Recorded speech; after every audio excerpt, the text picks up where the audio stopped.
They didn't even bother lowering their voices when they talked about me. That's how little I mattered to them. I was sitting at the end of the dining table, fork resting on a cold plate of food I hadn't touched, listening to my aunt whisper to my mother. She's sweet, but she just never figured life out, did she? My mother sighed, the kind of sigh that carried years of quiet embarrassment. My cousin snorted and said it louder. She's the family failure, everyone knows that. No one defended me, not my parents, not my siblings, not even me. I smiled the way I always did, the polite, invisible smile of someone who learned early that speaking up only made things worse. I excused myself, said I wasn't feeling well, and stepped outside into the cool evening air, my hands shaking even though my face stayed calm. That word followed me all the way to my car. Failure. It clung to me like smoke. They'd been calling me that for as long as I could remember. When I dropped out of college at 20, they called it proof. When I moved back home for a year, they called it confirmation. When I worked late nights, weekends, holidays, and still didn't show up with flashy titles or brag-worthy updates, they called it wasted potential. Family gatherings became interrogations disguised as concern. So, what are you doing now? Still at that same job? Any plans for, something more? Something more. As if my life were a blank page instead of a story they refused to read. I stopped explaining myself after a while. It was easier to let them believe what they wanted, easier to be underestimated, easier to be forgotten. What they never asked was why I disappeared for weeks at a time, why I stopped posting online, why I changed my phone number twice, why I looked exhausted even when I smiled. They didn't ask because the answer didn't fit their narrative. The truth was, I wasn't failing. I was building something quietly, painfully, alone. The night everything shifted, I wasn't supposed to be at the family dinner at all. I'd planned to skip it, like I usually did, but my mother called and asked me to come just this once. Her voice sounded tired, and guilt still worked on me back then. I arrived late. Everyone was already seated, wine glasses half empty, laughter bouncing off the walls. I slipped into a chair and immediately felt the familiar weight of judgment settle over me. My uncle leaned back and said, "So, still trying to figure things out?" Like he was joking, but his eyes weren't kind. I shrugged. Something like that. My brother smirked. At least she's consistent. More laughter. I focused on my napkin, folded it and unfolded it, counted my breaths. Then my cousin asked the question that always came last, like the final nail. "So, where do you see yourself in 5 years?" I almost laughed. Instead, I said softly, "Probably in the same city." That earned another round of chuckles. Someone said, "Aim high." Someone else said, "She's realistic." I left early again, sat in my car with the engine off, staring at the steering wheel until the noise inside my head faded. That night, I made a promise to myself I didn't say out loud. I would never explain myself to them again, ever. Months passed, then a year, then another. They didn't notice when I stopped attending holidays. They didn't notice when my name stopped appearing in group chats. They only noticed when my mother casually mentioned that I'd moved into a different apartment across town. "Oh," my aunt said. "Good for her. Temporary, I assume." No one asked where, no one asked why. The day my father called me, his voice was stiff, formal. "Your cousin is getting married downtown, at the new building near the river. You should come. It's a big deal." I knew the building he meant. Everyone did. It had been in the local news for months, a glass and steel structure that changed the skyline. Offices, conference floors, innovation labs. People talked about it like it was a symbol of the city's future. "Sure, I'll be there." The wedding day was warm and bright, the kind of day that makes everything look more successful than it feels. I arrived alone, wearing a simple dress I bought on sale. Nothing flashy, nothing that drew attention. As I walked toward the entrance, I heard my aunt gasp. "This place is stunning," she said. "Can you believe they put something like this here?" My cousin replied, "I heard it's owned by some private group, big money." I kept walking. Inside, the lobby was filled with light. Polished floors, high ceilings, a massive directory wall near the elevators. People gathered around it, searching for names, directions. I was almost past it when I heard my mother's voice behind me. "Wait," she said. "Is that—" I stopped. She stepped closer to the directory, squinting, reading line after line. My father joined her. My brother leaned in. Silence stretched, heavy and strange. Then my mother said my name. Not casually, not dismissively. She said it slowly, like she needed to hear it twice. There it was, etched in clean metal letters, my full name, right beside the building's name. My brother frowned. That can't be her." My brother frowned. That can't be her." My father's voice dropped. "There must be another one." I turned around then, finally looked at them, really looked. "No," I said quietly, "that's me." Their faces shifted in unison, confusion, disbelief, something that almost looked like fear. "What do you mean?" my aunt whispered. I took a breath, felt my heartbeat steady instead of racing for once. "I mean," I said, "this is mine." And for the first time in my life, they had nothing to say. I didn't go back home after that dinner. I sat in my car outside the old strip mall where my dad used to drop me off for job interviews he never believed in. My phone kept buzzing. Cousins I hadn't spoken to in years suddenly remembered my number. Not congratulations, questions. How long had I been doing this? Who funded me? Whether my name was really that name on the glass building downtown. I ignored them, because the truth was, even standing there, I still felt like the family failure. That label doesn't disappear just because your name is etched in steel. It sticks to your spine. I remembered my sister laughing the day I moved out, dragging my suitcase down the driveway while she filmed it for her friends. "She thinks she's gonna be someone," she'd said. I could hear that laugh now, clear as day, even though she wasn't there. The next morning, I woke up to an email from the city council. They wanted me at the ribbon-cutting ceremony. Press, photos, speeches. My hands were shaking when I read it, not because of the cameras, because my family would be there. They always showed up when there was something to take credit for.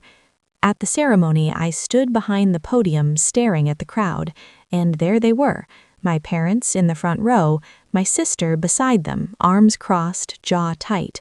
She wouldn't look at me. The mayor was talking, saying my name over and over, calling me a local success story. Every time he said it, I felt something twist inside me. Local, success, story. None of those words belonged to the girl who used to cry in the bathroom during family holidays. When it was my turn to speak, I stepped up, adjusted the mic, and looked straight at them. My sister finally met my eyes. For half a second, I thought I saw fear, or maybe it was just disbelief. I opened my mouth, but the words caught, because this wasn't about proving anything anymore. This was about surviving what came next, what happens when people who broke you realize they need you. And that's when my sister stood up. She walked out. No apology, no smile, just heels clicking against concrete, faster and faster, like she was running from something that had finally caught her. I watched her go, knowing, deep in my chest, that this wasn't the end of our story. It was the beginning of the part she never expected. I didn't chase her. I stayed standing there, smiling for the cameras, shaking hands, letting people congratulate me like they were pinning medals on a body that still had bruises underneath the suit. When it was over, when the crowd thinned and the folding chairs were stacked away, I slipped into the building through the side entrance. The glass doors closed behind me with a soft thud that felt heavier than it should have. Inside, it smelled like fresh paint and new carpet and something metallic, like money still learning how to breathe. My name was everywhere, etched into plaques, printed on folders, stitched into the welcome banner hanging crooked in the lobby. I should have felt proud. Instead, my stomach hurt, because success doesn't erase the past. It invites it to show up unannounced. My phone rang. Mom. I stared at the screen until it stopped. Then it rang again. Dad this time. I answered on the third call. my voice calm in a way that surprised even me. "Why didn't you tell us?" he asked. No hello, no congratulations, just accusation wrapped in confusion. "I didn't know how," I said. "That was true. How do you tell people who already decided who you are that they were wrong?" There was a pause. I could hear Mom breathing in the background. "Your sister's really upset," she said, finally, like that was the emergency. I laughed. It slipped out before I could stop it. Not loud, just sharp. "She posted that I was a freeloader the day I moved out," I said. "She threw a party." Another pause, longer this time. "She didn't mean it like that," Mom said, automatically, the way she always did. "I did," I said, and hung up. That night, I stayed late, too late. The city outside the windows went dark, then neon, then quiet again. I walked the halls alone, heels echoing, fingers trailing along walls I technically owned, but still felt like I was trespassing in. Around midnight, I heard footsteps that weren't mine. I froze. "Hello?" I called. No answer. Then I saw her, my sister, standing near the elevator, arms wrapped around herself, eyes red, makeup smeared like she'd tried to wipe away something that wouldn't come off. "How did you get in?" I asked. She swallowed. "Dad still has connections." Of course he did. We stood there, staring at each other like strangers who shared a childhood. "You embarrassed me today," she said, finally. I blinked. "I embarrassed you?" "You didn't even look at me," she snapped. "You stood up there like you didn't come from us." I felt something hot rise in my chest. "I didn't," I said, quietly. "I came despite you." Her mouth opened, then closed. She looked around, at the walls, the offices, the city lights behind me. "So what? You're rich now?" I laughed again, this time bitter. "I'm tired," I said. "I'm tired of being the joke, the backup plan, the one you pushed out so you could feel taller." Her eyes flicked to the floor. For a moment, just a moment, she looked small. "She was scared," she said. "You were always different. You made me feel like I was standing still." That was the closest thing to an apology I was ever going to get. "Leave," I said. Not angry, just done. She nodded, turned toward the elevator, then stopped. "They're going to start asking you for things. Be careful." The doors closed behind her, and I stood there long after she was gone, realizing that success doesn't come with applause forever, just new kinds of silence. The next week, the requests started. Cousins with business ideas, an uncle who suddenly remembered my birthday, my parents hinting about family investments. I said no, over and over, and every no peeled back another layer of who they really were. Then, one afternoon, an envelope showed up on my desk. No return address. Inside was a photograph, old, yellowed at the edges. It was me, at 16, sitting on the curb with my suitcase the day I moved out. On the back, written in my sister's handwriting, "You'll never survive without us." I stared at it until my hands stopped shaking.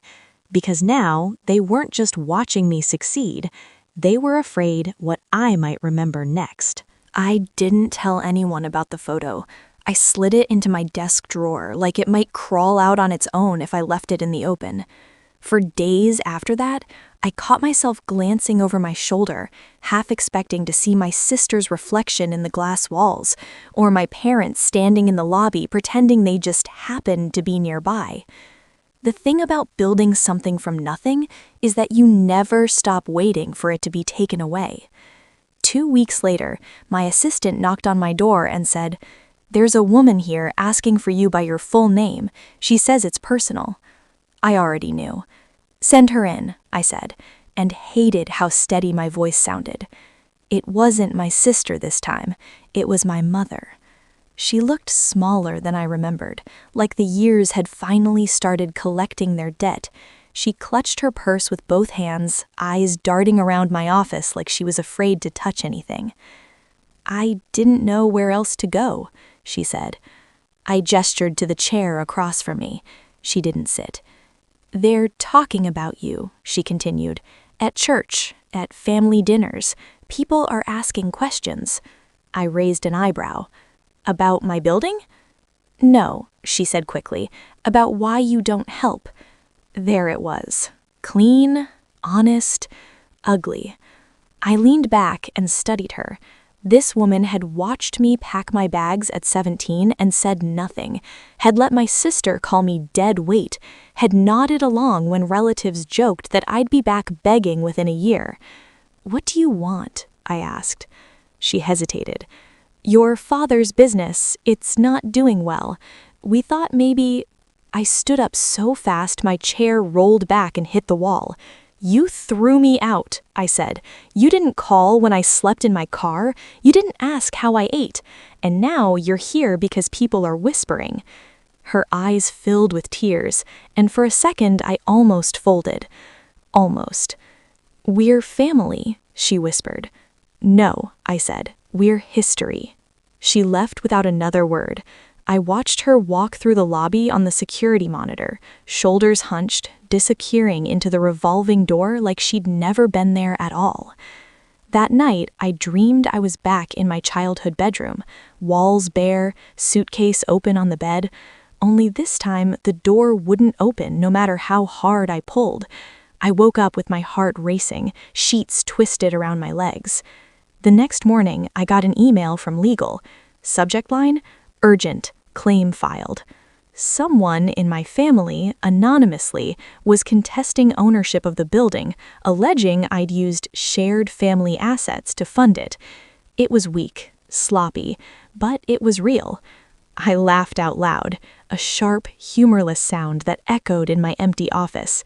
So that was it. They weren't just embarrassed anymore. They were desperate.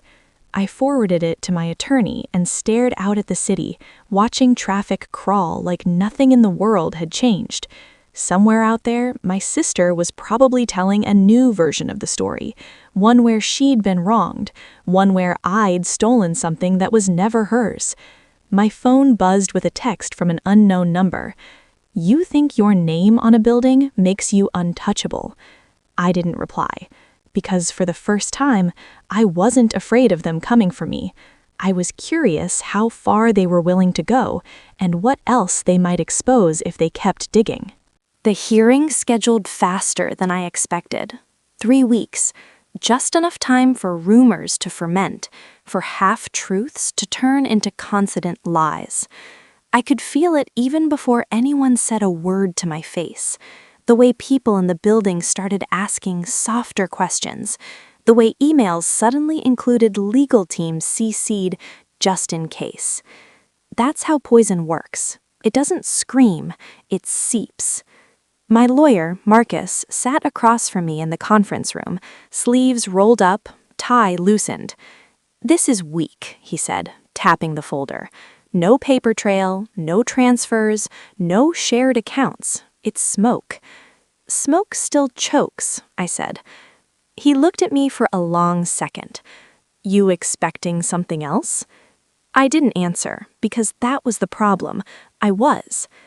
2 days later, I got invited to my cousin's engagement party, a formal invite, cream cardstock, gold lettering, like nothing had ever happened, like I hadn't been erased from family photos, like my name hadn't been used as a punchline for a decade. I almost didn't go. Almost. The venue was a restored barn outside the city, fairy lights strung between beams, laughter spilling out into the parking lot. When I walked in, conversations didn't stop, but they bent, curved around me. I felt eyes on my back, curiosity sharpened into something closer to calculation. Then I saw her. My sister stood near the bar, glass of champagne in hand, smiling like she'd rehearsed it in the mirror. She looked exactly the same. Perfect hair, effortless confidence, that familiar tilt of her head like the world owed her attention. She noticed me and froze. For a heartbeat, neither of us moved. Then she walked over.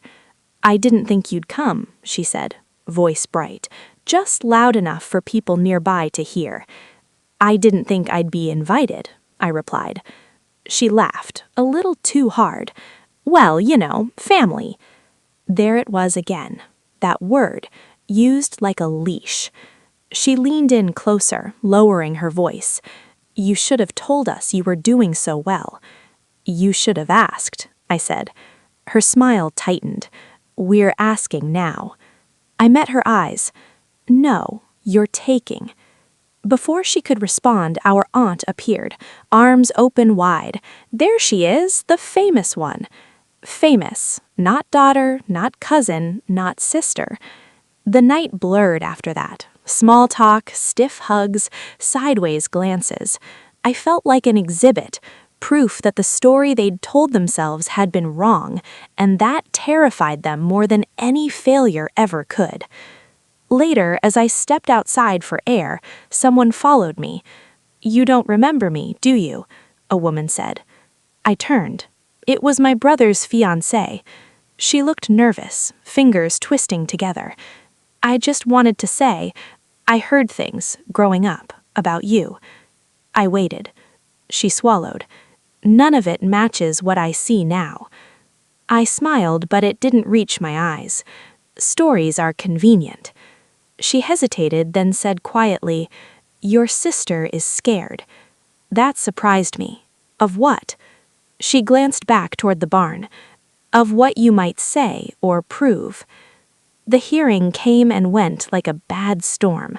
My lawyer dismantled their claims piece by piece. No shared assets, no evidence, no standing. The judge didn't even bother hiding his impatience. Case dismissed. But as we left the courthouse, reporters were waiting. Someone had tipped them off. Someone wanted a scene. "Do you feel betrayed by your family?" one asked. "Is it true they tried to take your building?" another shouted. I stopped. Everyone did. I turned back toward them, sunlight in my eyes, cameras flashing. "No," I said calmly. "They tried to take credit for it." That quote ran everywhere. That night, my phone rang. Unknown number again. "You didn't have to humiliate us," my sister said, voice shaking with fury. I laughed softly. "You did that yourselves." There was silence on the line. Then quieter, almost pleading, "You don't know everything." That stopped me. What does that mean? She exhaled. "Dad lied to you about the night you left, about why."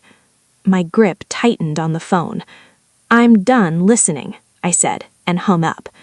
But I didn't sleep, because for the first time I realized this wasn't just about money or buildings or pride. There was something buried in the past they were terrified I'd uncover. And if they thought I'd stop digging now, they really didn't know me at all. I stood across the street longer than I meant to, watching people stream in and out beneath my name like it was just another sign, like it hadn't been stitched together from nights I slept on gym floors and mornings I counted quarters for gas. A woman walked past me on her phone and said, "I'll meet you at her building," and I almost laughed. Her building, mine. The words still felt borrowed. By the time I went upstairs, the email storm had already started. Legal had pulled records going back years, bank transfers, incorporation documents, dates, timestamps, signatures, clean lines, no overlap, no shared assets, nothing my family could touch without cutting themselves open in the process. My attorney called it nuisance pressure. I called it exactly what it was, panic. Around noon, the security buzzed my office again. "She says she won't leave." "Who?" I asked, already knowing. "My sister." I didn't tell them to send her up. I didn't tell them to turn her away either. I just said, "I'll come down." She was pacing the lobby like a trapped animal, heels clicking too loudly, phone clenched in her hand. When she saw me, her face shifted through 3 emotions in half a second: relief, anger, then something like calculation. "So it's true," she said. "You really think you're better than us now?" I looked around the lobby, the polished floors, the quiet confidence of the space. I never said that. You don't have to, she snapped. You put your name on a building like some kind of monument. It's a lease, not a crown. She laughed, sharp and brittle. Don't play humble. You always loved this, making us look stupid. I stepped closer. You did that on your own. Her eyes flicked to the security desk, then back to me. Dad's filing paperwork. You should just settle, cut us in, before this gets ugly. I smiled, and it surprised both of us. You already tried ugly. Her voice dropped. You owe us. For what? I asked. For surviving? For a moment, I thought she might hit me. Instead, she leaned in and whispered, You're alone. Don't forget that. I watched her leave through the glass doors, shoulders stiff, chin high, and I realized an unsettling thing. She was right. I was alone, but for the first time it didn't feel like a threat. That evening I stayed late. The building emptied out, lights flicking off floor by floor, until it was just me and the hum of the city outside. I opened the desk drawer and took out the photo I'd hidden weeks ago. Grandpa and me, his arm around my shoulders, his handwriting on the back, faded but firm, for when they forget who you are. I didn't know how he knew, or if he'd guessed what my family would become, but standing there with lawyers circling and blood ties unraveling, I finally understood why he'd given me that old passbook, why he'd looked at me like I was something fragile and dangerous all at once. My phone buzzed again. Unknown number. We can still fix this. I didn't answer.